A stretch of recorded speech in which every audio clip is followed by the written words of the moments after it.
A gente está tentando fazer isso aqui, né? Porque você pega o seguinte, hoje, os móveis escolares que estão indo para as nossas escolas, para as escolas que a gente está reformando e está construindo, são produzidos por reenducandos. Por detentos. São feitos por detentos. De feito forma... pela FUCAP. O detento, mas assim, o Estado também não pode forçar o detento a trabalhar. Não. Né? Infelizmente, não. É voluntário. Eu tô falando sério. Mas é voluntário, mas hoje você tem aí praticamente 1/3 dos detentos de São Paulo trabalhando. 1/3? 1/3 dos detentos de São Paulo trabalhando. A gente está construindo nos municípios ribeirinhos, os municípios que estão aí à margem do Tietê, do Paraná, do Rio Grande, estruturas náuticas para turismo, fomentar o turismo náutico, fomentar o turismo da pesca esportiva, etc. Então a gente está fazendo umas estruturas náuticas até bem legais. Todas as estruturas náuticas que a gente está implantando nos municípios estão sendo fabricadas em Tremembé por reeducandos, por presidiários. Então, assim, está funcionando. Agora, ainda assim, é insuficiente. E a gente não pode permitir a reincidência, ser leniente com a reincidência criminal. Posso prender a pessoa 30 vezes, 35 vezes. Então, esse olhar nós precisamos ter. O relator da CPI aí do crime organizado, que é o senador Alessandro lá de Sergipe, Alessandro Vieira, né? Alessandro Vieira, ele é um cara técnico, ele é um cara da área, ele é um delegado de polícia. Também, né? Delegado de polícia. Então, eu acho que ele vai conduzir isso aí com muita sobriedade. E, de repente, o parlamento vai chegar à conclusão que, de fato, pode resolver muitos problemas. Por que você tem tanta lavagem de dinheiro no setor de combustíveis? Porque até hoje não foi aprovada, por exemplo, a lei do devedor quanto mais. Hoje você tem um projeto de lei complementar, que é o 125, que passou já no Senado, que está na Câmara. E o devedor quanto mais, para nós, é uma chaga. O que é o devedor quanto mais? É aquele cara que faz do não pagamento de tributo o seu plano de negócio.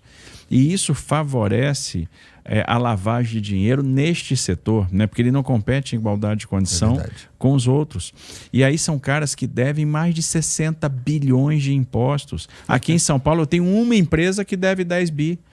E aí abre um CNPJ, fecha o CNPJ, abre uma empresa, fecha a outra, você caça o registro, ela já tem um outro registro, abre no nome de outra pessoa, você tem que desconstituir a personalidade jurídica, você tem que aplicar a responsabilidade tributária solidária nos postos para impedir que aquele cara compre o combustível de quem está sonegando, né? Porque não houve o recolhimento em função da monofasia, que é um negócio importante. Então, como é que o cara deve 10 bi de imposto para você e está operando? É que às vezes e a não pessoa acontece pode falar nada. assim, não, mas esse cara não é um criminoso tão grave, ele é só um sonegador. Não, graças a essa sonegação, é que é uma ferramenta importante, fundamental, para que haja lavagem de dinheiro do setor. A gente não está falando de um cara que tem uma vendinha. Sim. Né? Tá falando de 10 bilhões de reais só em São Paulo. Só em São Paulo. Uma empresa. Uma empresa. E é difícil imaginar que isso não é ligado ao crime. Sabe quanto é que a gente perde nessa evasão de divisa com devedores contumazes no Brasil inteiro, em vários negócios, não é só no negócio de combustível? 140 bi por ano.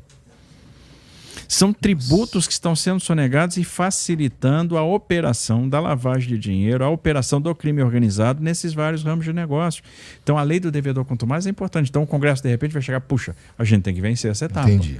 A gente precisa vencer essa etapa. Não há mais justificativa para não aprovar a lei do devedor quanto mais.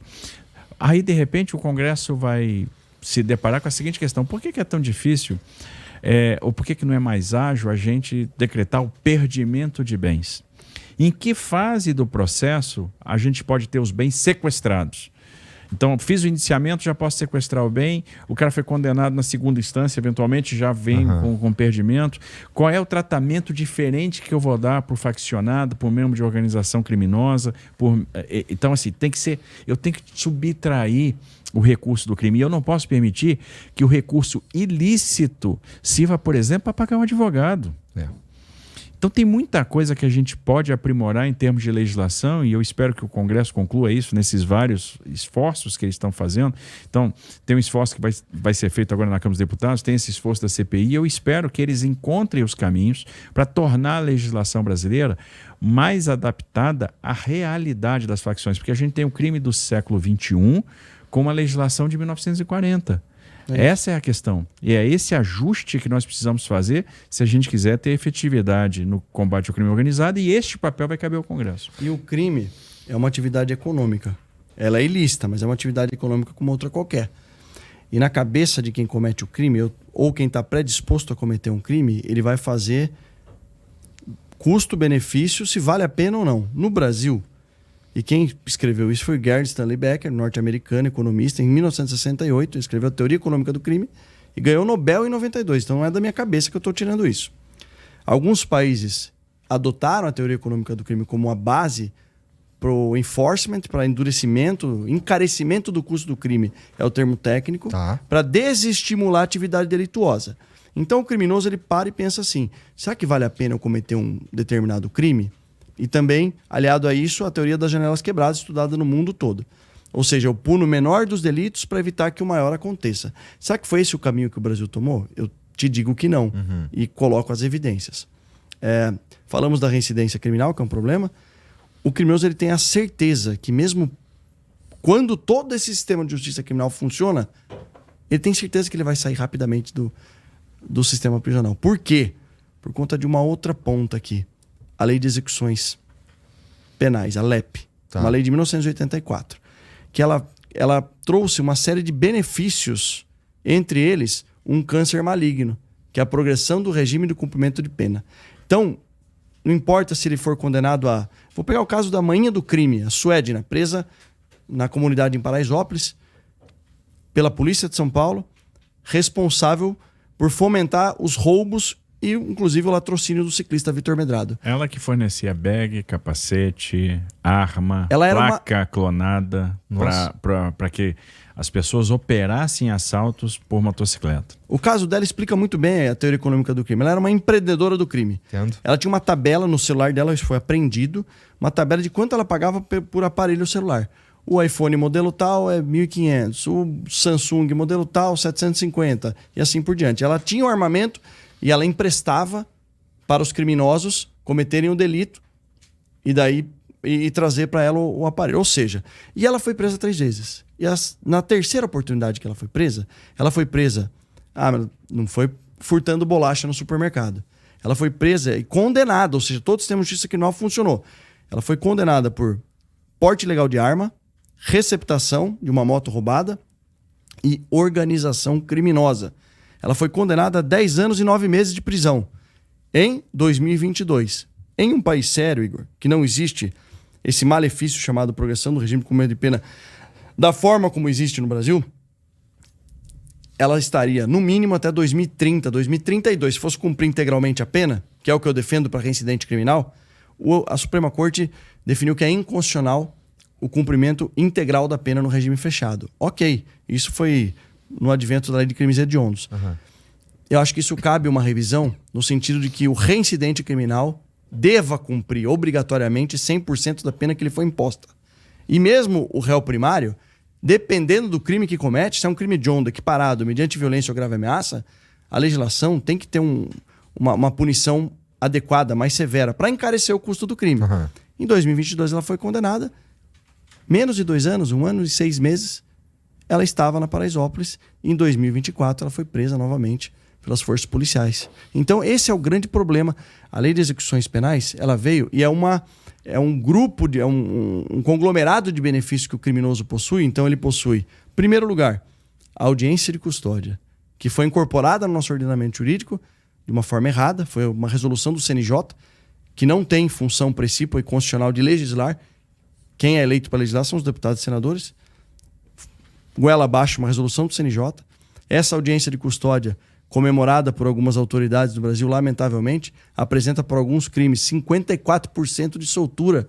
E o que é mais interessante, que quem deveria combater esse malefício bate no peito achando que isso é positivo. Eu vou dar um exemplo para você de uma coisa que aconteceu recentemente aqui em São Paulo, caso verídico.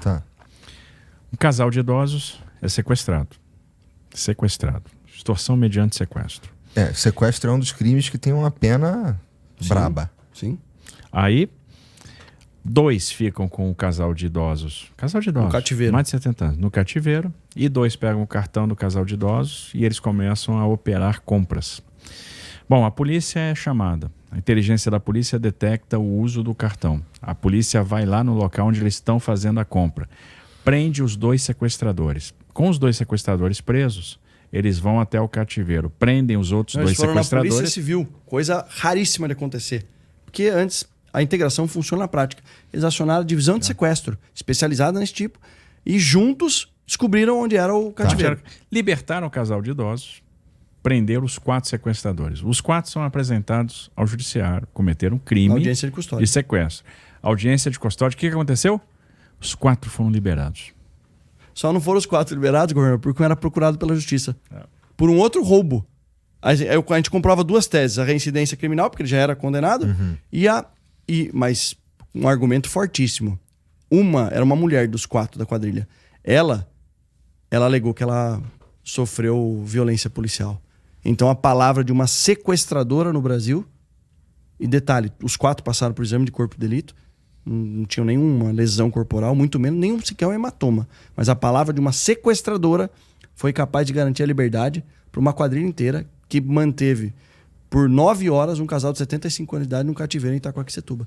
Então, e a autoridade que deveria coibir isso comemora um índice de 54% de solturas. Agora, isso explica um pouco do que a gente está vivendo hoje, né? Porque existe uma incapacidade hoje, principalmente do governo federal, lidar com a questão do crime.